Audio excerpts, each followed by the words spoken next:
interesting to talk about the phenomenon of polarity related to consciousness. It is clear that humanity has very little, if any, awareness that it has a tendency to polarize the way it looks at life. Could you tell us where does this tendency to polarize comes from? And what are the implications of this polarized vision of reality in our everyday life? Yes. For a man to polarize or to look at life in a polarized way is a very old tendency. It started, the consciousness, psychological consciousness started because of polarity. In other words, as soon as a being was able to differentiate good from evil, bad from good, etc., it started to accumulate a memory of polarization. In other words, extremes. So man developed his psychological consciousness through those extremes. But it is a very primitive consciousness, actually. But man still clings to those ways of looking at life, because it's engraved in his memory, and he has no consciousness, or almost none, of that reality, of the power of words, in other words. So each time he uses polarized words, that means he has a concept that is polarized. He is subjected to a concept which is polarized. And that's the problem. And that's what maintains him in his, what we call involutive consciousness, or psychological consciousness. In other words, he can only see a small portion of reality. And he needs to evolve to a bigger or a wider view of reality. And for that, he will have to depolarize his mind. Otherwise, he's going to keep on nourishing his psychological consciousness or involutive consciousness. And he will stay, he won't evolve, he will stay in that consciousness. And he will sink into that consciousness too, as we can see all over the planet right now, how things are getting more and more polarized. And it will happen more and more that extremes, polarized extremes, will clash together. The reason why, in a sense, is for a man to become conscious of the dangers of polarity and the primitive aspect of polarity. But he has to suffer in consequence. Mm-hmm. So when someone has polarity or is affected by polarity, he has a very limited way to perceive life. It has no capacity to go behind this limitation because he sustained this polarity? Because he's not conscious of it. See, he's so used to it, and everybody is used to it, and he is in a he is subjected to collective authority, so he doesn't question it. You see, he looks at things as truth or falsehood, good, bad, etc., etc. But he doesn't realize that he is influenced by others and by memory to use those words or those concepts. And as long as he uses those concepts, he will remain in an inferior consciousness, no matter what. Even if he goes very, in spirituality, very polarized in good, in positive, in the positive, he will sink even more into the phenomenon of polarity, actually. And up to a certain point, he will have to realize that it's nowhere. It leads him nowhere. And it doesn't liberate him from his psychological consciousness that creates all his suffering from life. That's the big problem. He's disinformed by the fact that he is subjected to collective authority, and he doesn't know it. It's all a question of information. You see, he has to know. Even if someone tells him, doesn't matter. That doesn't mean that he knows. He has to realize by himself. He has to see it by himself. In other words, he has to observe it by himself, through his own authority, actually. And the only way you can do that is through multidimensional observation. In other words, he has to see beyond, he has to look beyond the surface. What's really going on? Mm-hmm. So when you talk about multidimensional observation, it includes the capacity to observe the effect of polarity on our own vision, on our own way of observing things. Yes. Yes. It permits. It enables the person to be able to observe the way he speaks, the way he uses language. You see, the way he uses concepts, the way he has tendencies to use polarized concepts. Once he can observe that, or when he starts observing that, then he starts having a certain distance from that consciousness. See? That inferior consciousness. And then he realizes even more. It's a process. See? He has to be informed first, and then he has to experiment it in his own life. He has to see it in his own life. He has to see it with his own eyes. See?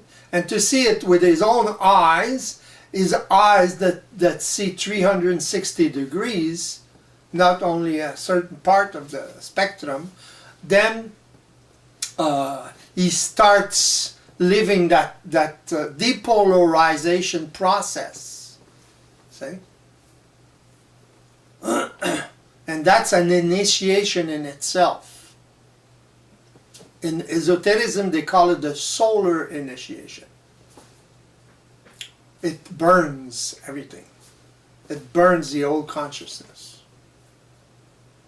It levels the playing field, in other words.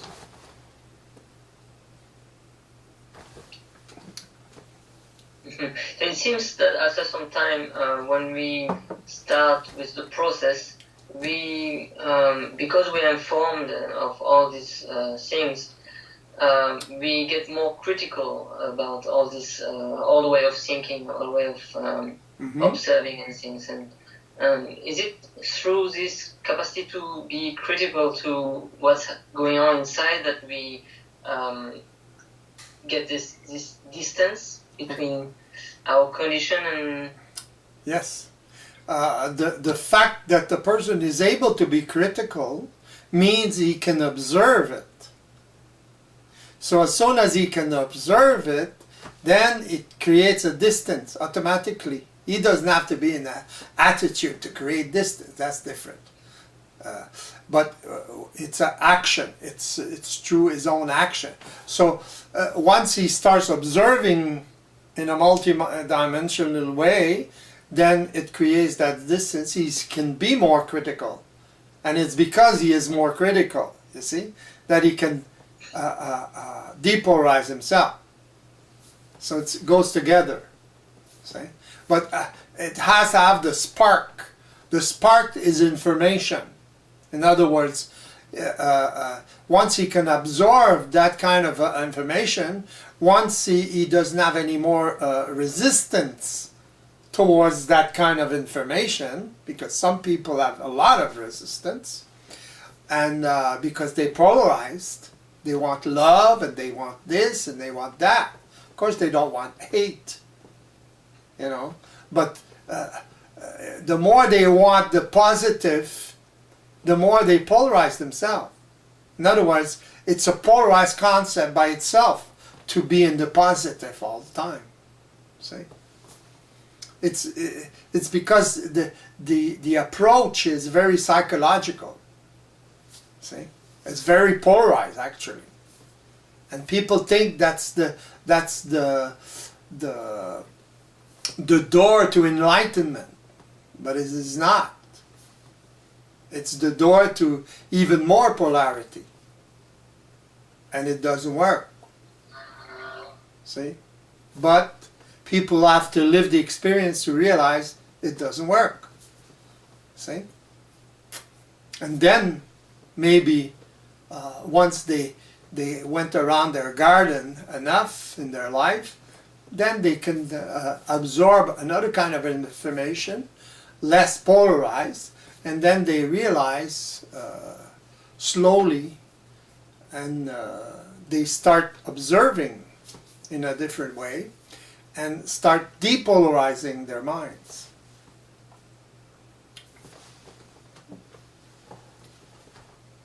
It seems that people that seek the good, like the side of the good, when there's good and bad, they try to, it seems that they try to secure themselves, they try to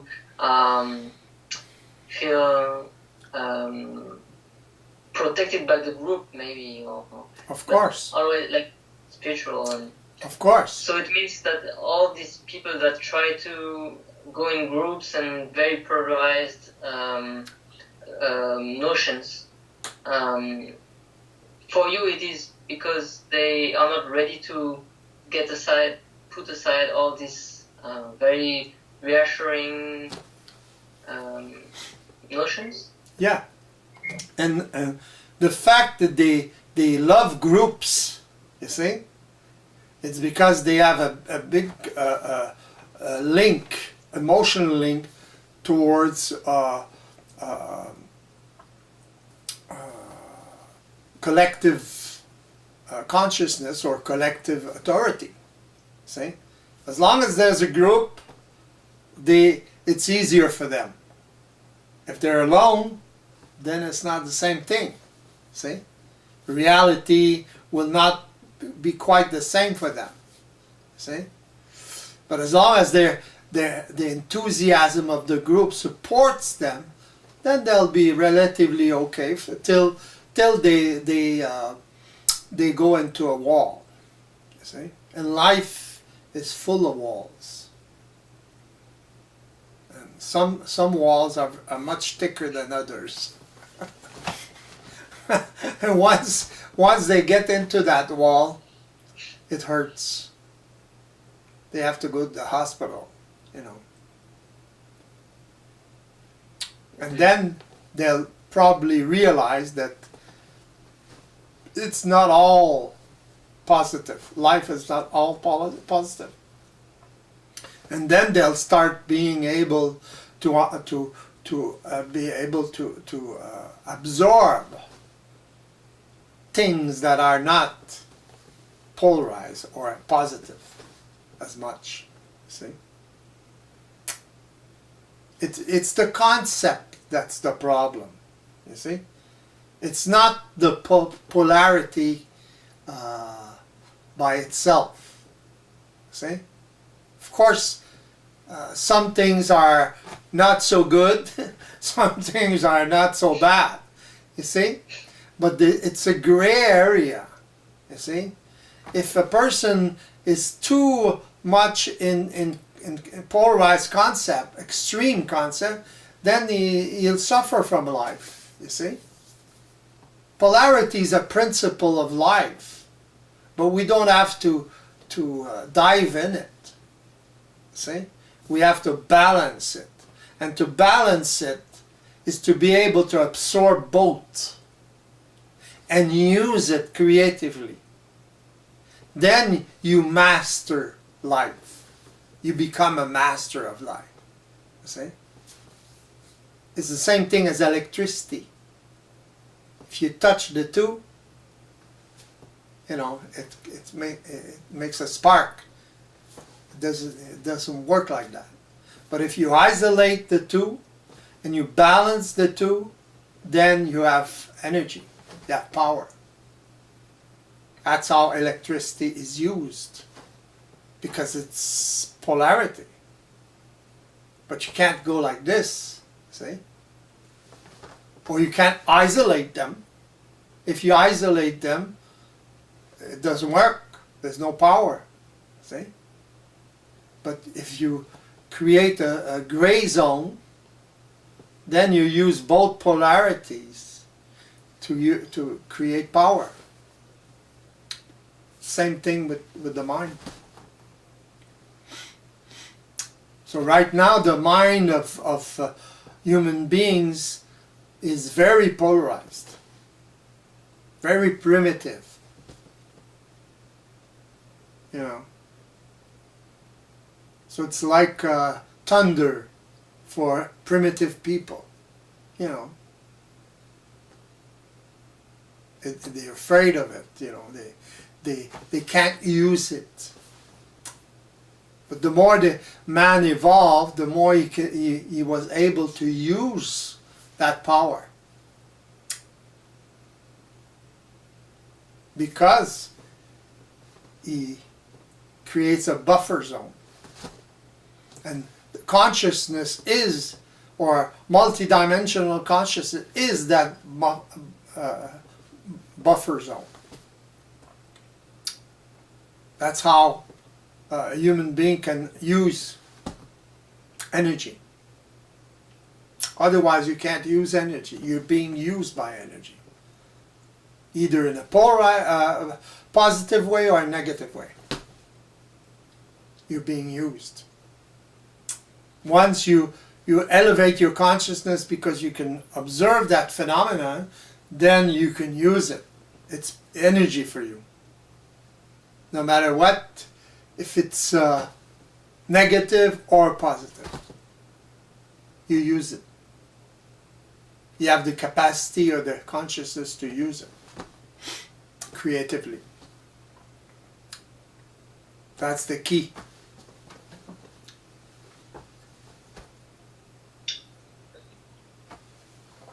So, why people don't realize that polarization is limited? Why don't they understand how limited it is? Because they are not in their own authority. They go by the authority of the collective, of others. You see? They're not there. What is there is the collective consciousness, you see?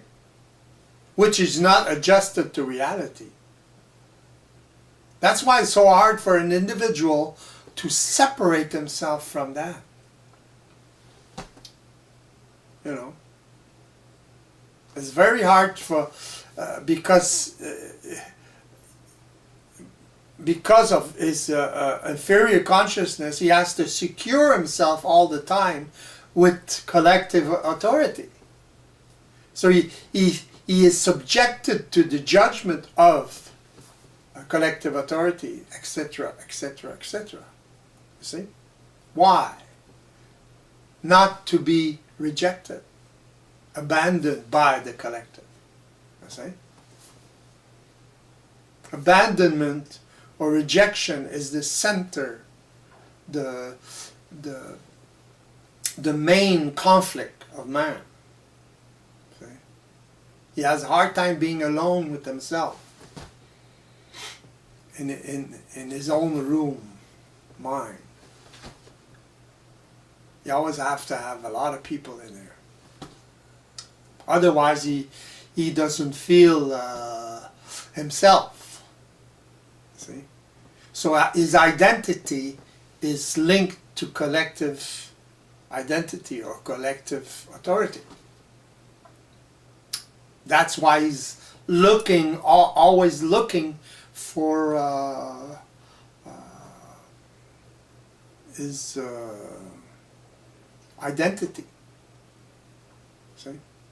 Who he is. Can't find it in there. The only way you can find it is if he applies it.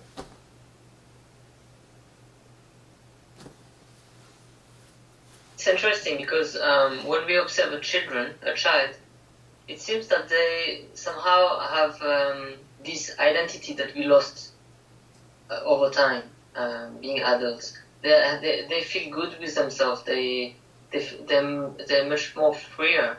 Mm-hmm. It's easy for them to be by themselves, mm-hmm. in a way. Yeah, of course. Because they don't know anything else.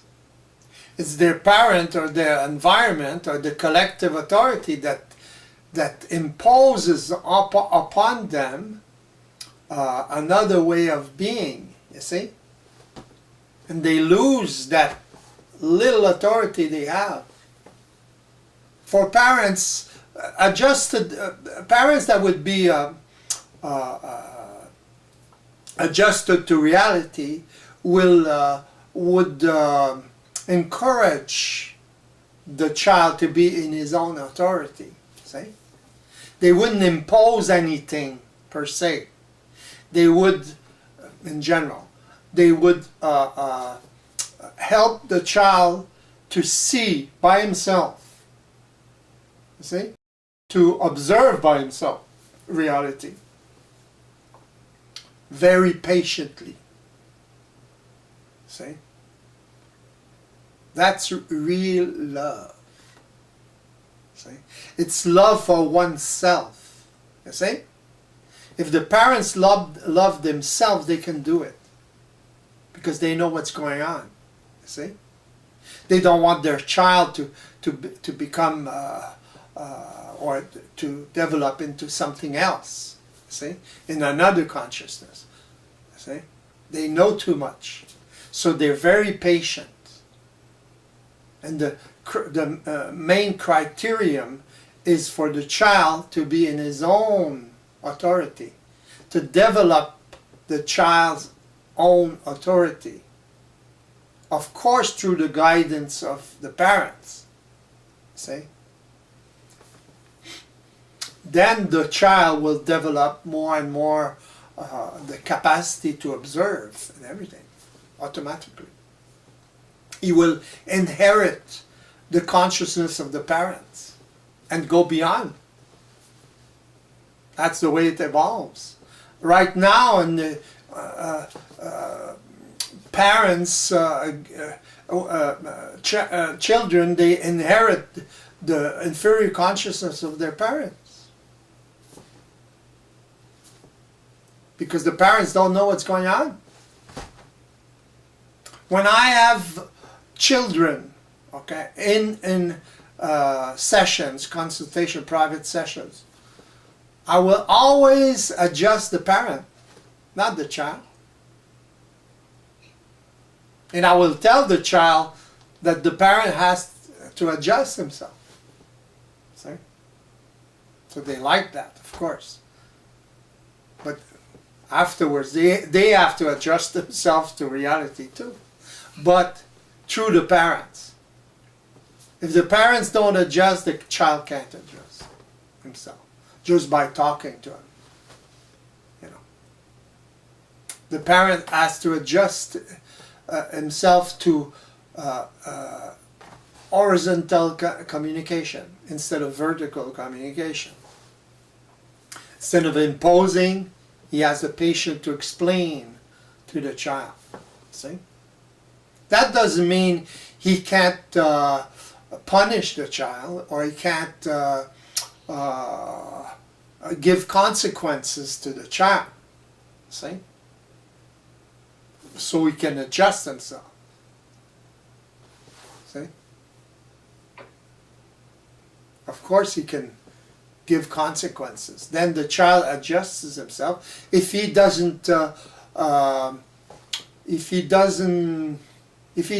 against the guidance of the parents, once the parents are adjusted, then the parents know it. So then they apply authority. But it's not the same thing as applying or imposing authority. There's a difference between imposing authority and applying authority. See? Applying authority is to give a consequence if the child is too unbalanced. So it makes him aware. But the parent has to talk to the child. See? He has to explain everything, why he has a consequence. Then the child understands by himself, and he will adjust himself. He doesn't want the consequence, so he will adjust himself. See? By himself. An idea or a concept like that or a reality like that can't be imposed. See? The child is too much, then he has to have a consequence, and then he will adjust himself. If the parent talks to him, you see? As soon as the child reacts to the consequence and understands and says and negotiates, then the parent has to negotiate. No choice. You don't give a consequence, just impose a punishment. It's ridiculous. You know. You give a consequence for the child to understand. So it has all to do with the mind. For the child to realize things. They're little savage beasts, you know, when they're young. So they have to be civilized. See?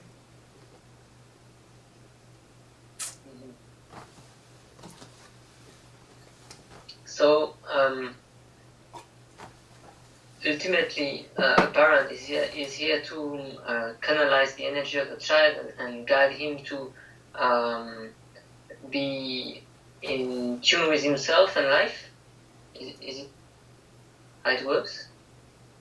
Does the parent try to make him see through experiences what he is? Exactly. A consequence is opportunity for the child to see by himself. You see?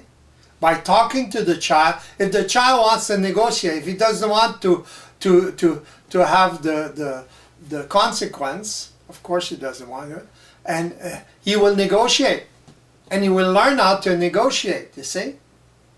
No matter, even if he plays a game and does it again, let's say, right away. See? But the parent is there to observe the whole game, you see? So he will apply it differently after. He will adjust himself to the tricks of the child, see? It seems that a human being is like a little system in itself, and it has to compose with other systems. Yeah, exactly. That's how consciousness is transferred. See? Reincarnation is that. That's the way it goes. It's not, poof. It doesn't come from nowhere, you know. It comes from the consciousness of the parents, of the environment. That the consciousness of the parents or the environment reincarnates or incarnates in the child. through interactions, reactions, etc., etc. That's how a consciousness incarnates. See? The proof is that the child is not more evolved than the parents. Sometimes even worse. It gets worse. You look at parents today compared to parents in the old days, it's getting worse. See? They try to liberate. They try to not punish the child, and etc., etc., but there's no consequence. You see? It's the other extreme. And it has a reaction on the child. You see? That's why we call them les enfants rois, the king, the child king, or emperors, child emperors, you know. So they have no consequence. They have no punishment like before. Okay. They don't impose the punishment, but they will react emotionally anyways. They'll absorb, and then they go poof. They'll start screaming all of a sudden, you know. And then the child reacts to that. But no consequence. The only consequence is that the parents will have enough and just react emotionally. You know, get rid of the natural, it comes back very fast. You see? They're trying to play with, that's karma, you see? They've been punished, and then they want to change that, but through psychological or inferior consciousness. It doesn't work like that. I can understand the good intentions, but it doesn't work like that. A child has to have consequences when he's not really not adjusted to reality, you know, when it's too much. But the parent has to talk to the child, you see, inform the child, and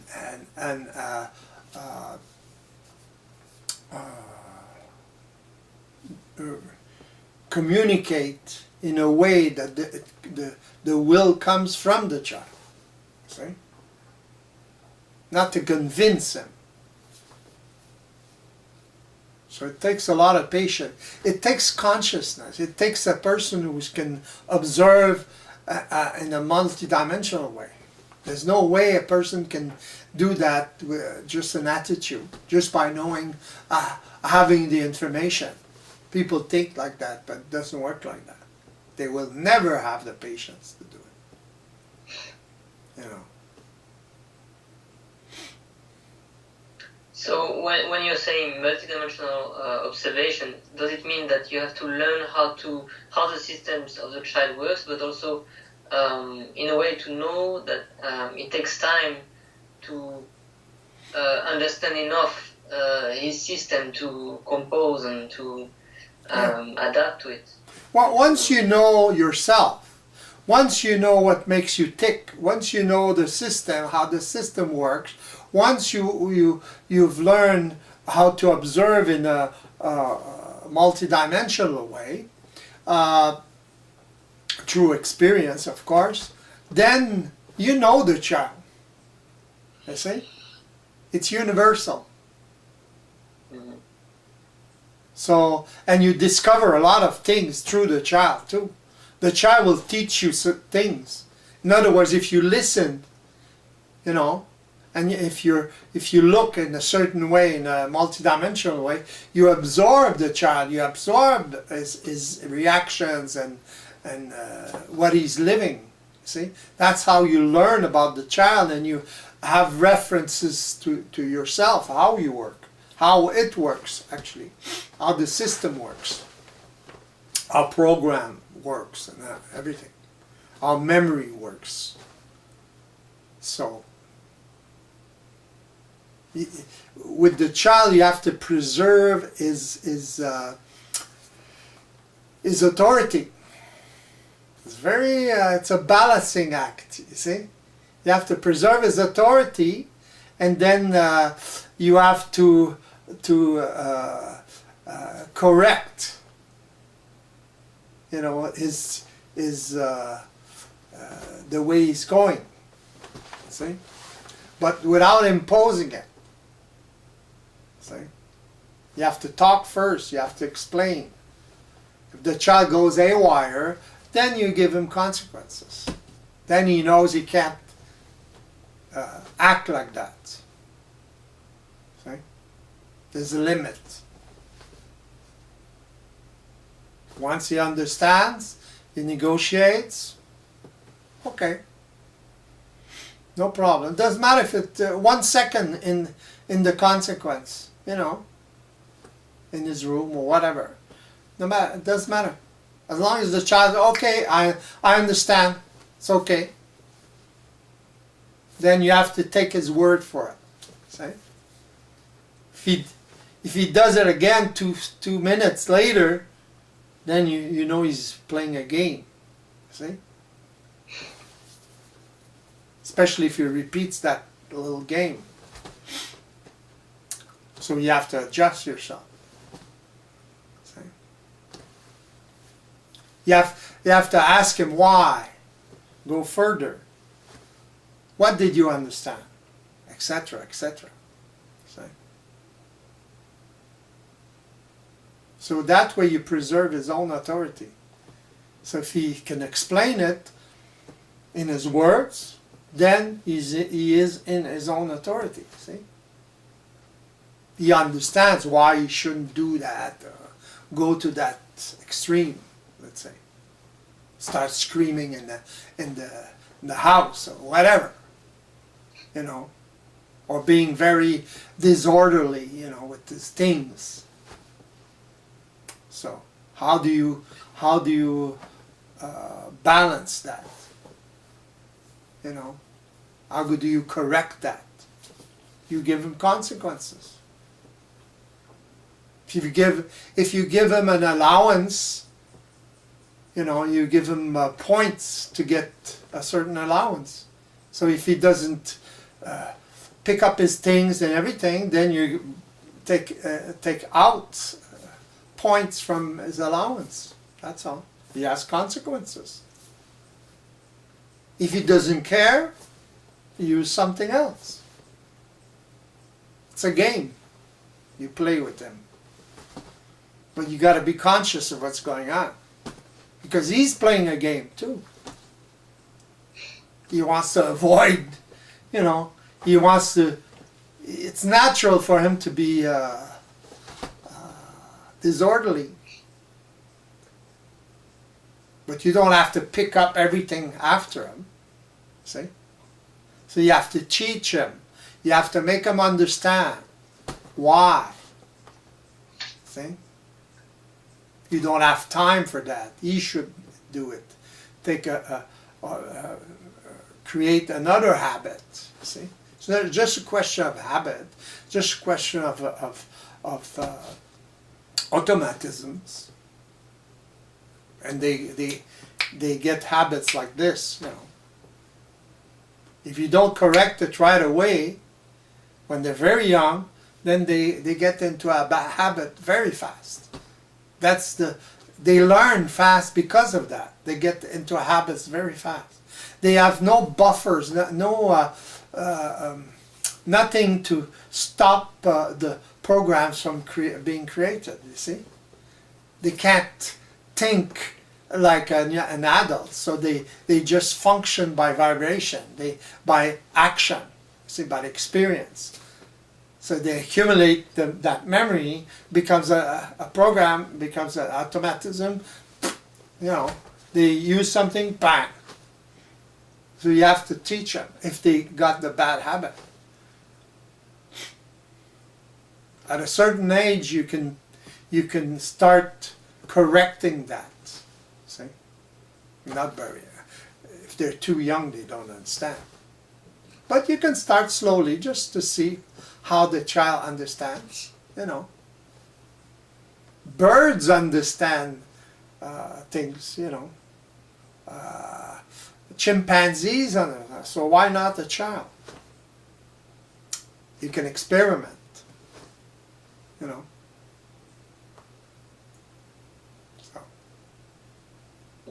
Every child has can learn different rate, different ages. Like every child is different in a way, so you have to understand how it works. Every child is different because the parents are different. But basically, every child is the same. You see? They inherit the genes of their parents, of course. That's memory, okay? It has an influence up to a certain point. But because of the physical, you know. But basically, a child is a child. They learn a certain way. They learn by action, by experiment. So they create programs like that.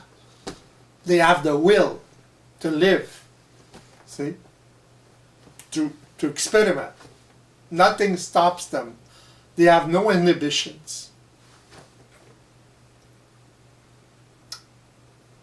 So you got to encourage that up to a certain point, of course. And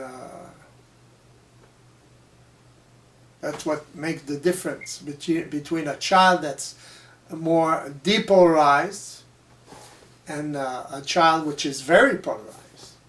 See? If the parents are very polarized, they'll impose their authority. Bad, good, don't do that.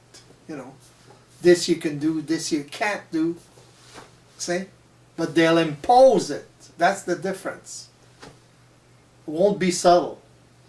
So the child will adopt that rule because he doesn't want to get rejected by the parents or punished, you know, verbally especially,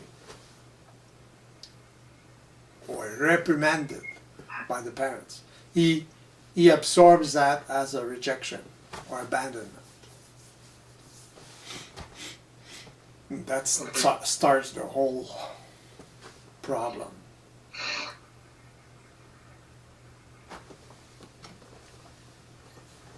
So in this type of relationship between parents and the child will only react because he is in fear of the punishment and is afraid, but he's not understanding the why. Exactly, exactly.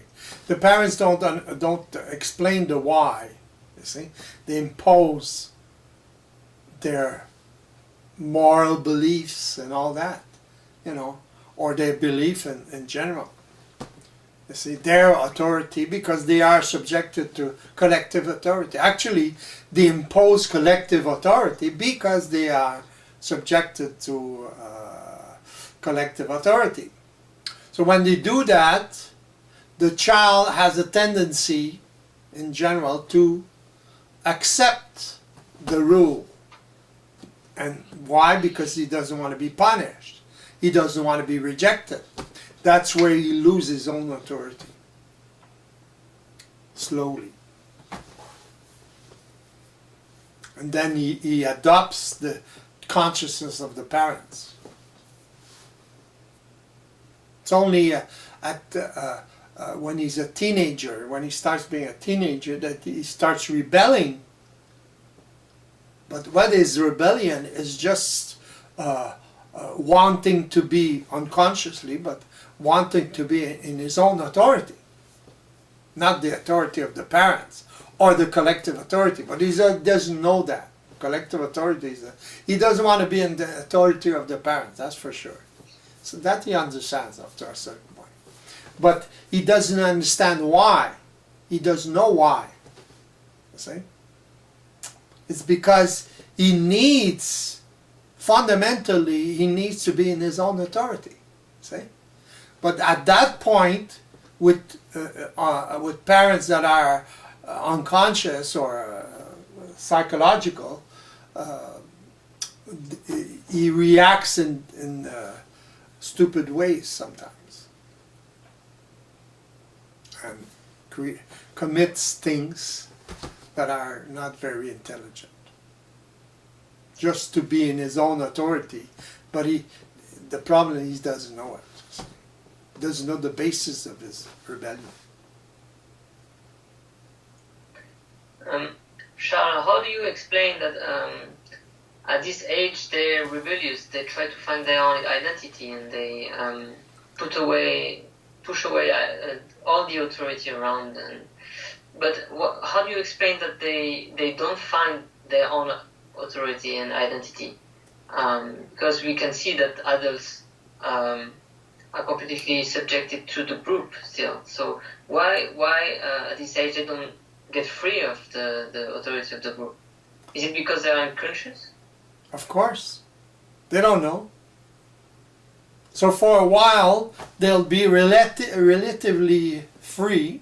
They'll feel relatively free up to a certain point. It's like the hippie movement, and then the yuppies, the hippies that became white collar. You see, the same thing. When they were hippies, they were the hippie movement was the rebellion, sexual and everything, and then they become yuppies, In other words, they conform to what they were against. See? So they don't know what's going on. So that's why they rebel for a certain amount of time, and then they have to conform to the collective reality or the collective consciousness. See? But they look at it in a very external way, not internal. They can't see it. See? That's the problem. It's totally occult to them.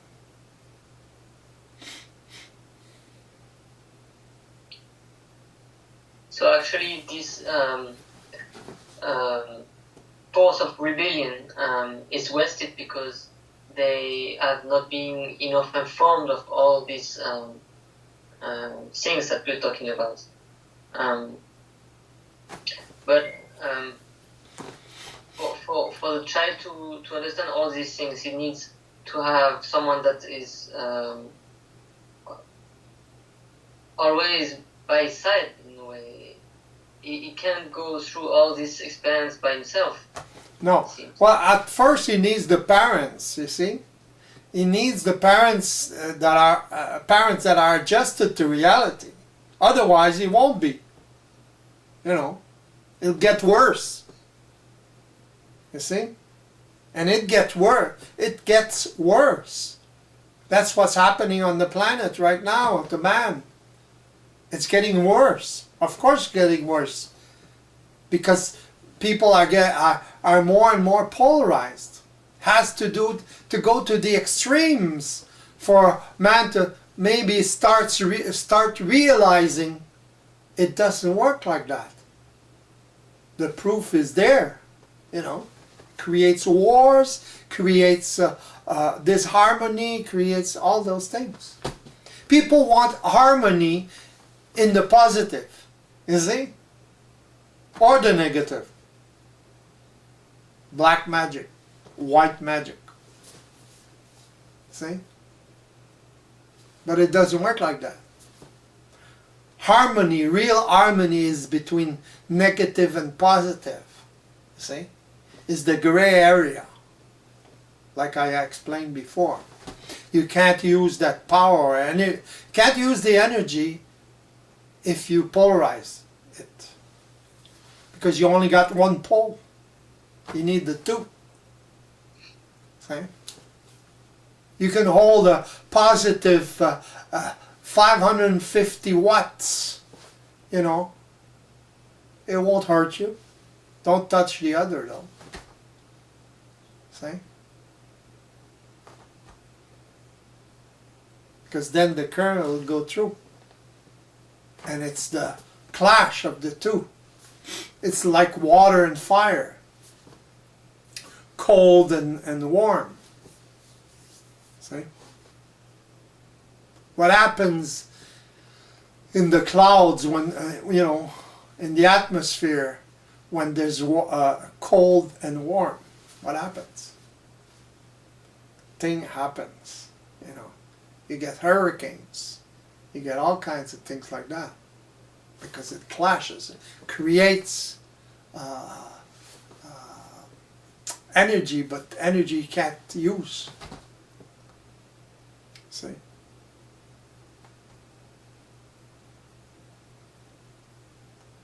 So people has to be able to deal with positive and negative and be creative with both of them.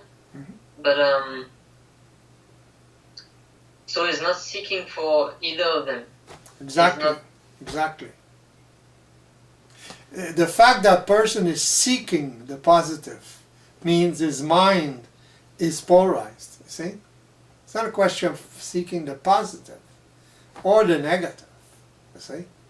It's a question of understanding what's going on, the laws of reality, and then to be able to use energy. That energy. It's only when you can depolarize your mind that you can use energy. In other words, you can have a bad thing, you know, happen in your life. If you can absorb it, okay, as energy, because you will vibrate, okay. If you're conscious enough not to fall into the emotions, the polarized emotion, then you can use the energy and channel it in a different way. Then you become a master of life, a master of your own energy. See? Because you know the consequences, you know how it works.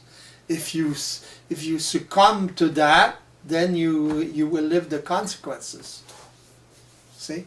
The negative emotions, etc., etc. If you know that, if you know what's going on, then you can use that energy, you know, sooner or later, then it's different. Then you start activating something else, creating something else, you see? Creating other kinds of programs because you have another kind of reaction, you see? You live a different kind of experience. That's what changes your consciousness. See? Consciousness is very linked to memory and to programs, you know. In other words, you need the programs to support a certain consciousness. You need the automatism. In other words, you need the experience, the repetition of the experience. See, that's how it works. You can't, if you try to make it work without that, it doesn't work. See? You don't have the support because you can't admit that you're subjected to programs. Well, the system works like that, so might as well use it. See? Can't be in denial of that. So you know that once you start reacting in a different way because your consciousness is different, then it would accumulate, become automatism, and then that will support your consciousness. Be easier. That way you'll use the energy easily. You'll master the thing. Otherwise, life is too powerful against you. It's interesting because the people that are following groups, spiritual groups, they have the tendency to desire everything straight away, and that they have this attitude that everything should arrive as soon as they realize something. And yes. They don't deal really with it, as you say, through experience, and they have this impression that it should arrive like this. Yeah, because they use a psychological consciousness, you see?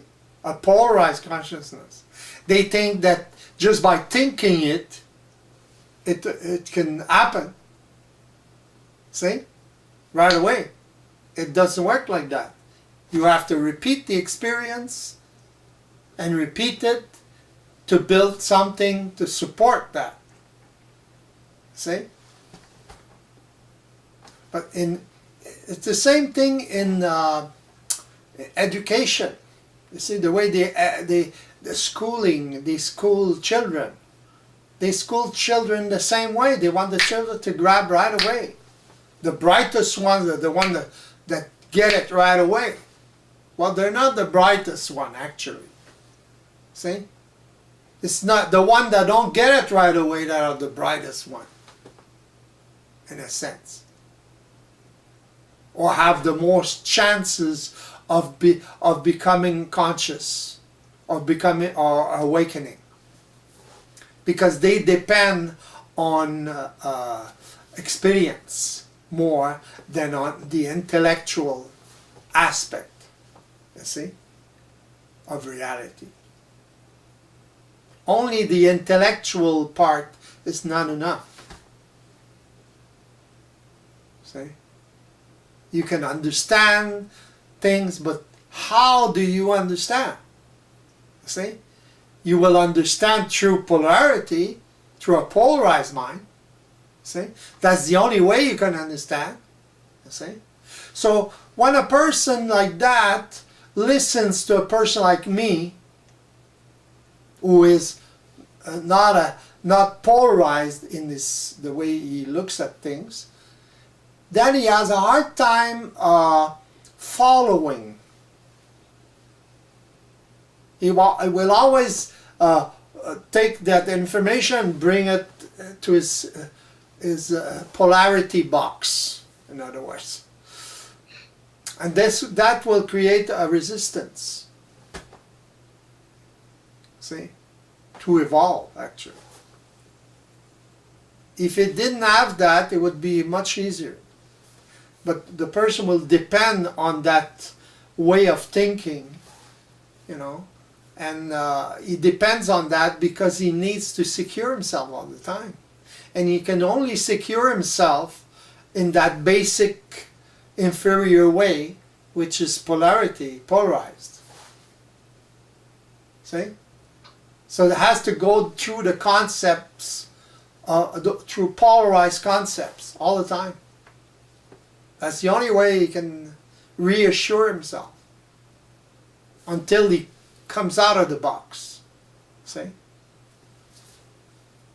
Or starts coming out of the box. But he has to go around the box first. He has to suffer the box. See?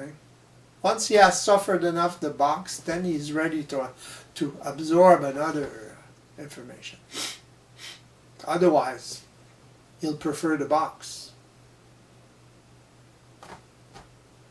That's the way the cookie crumbles.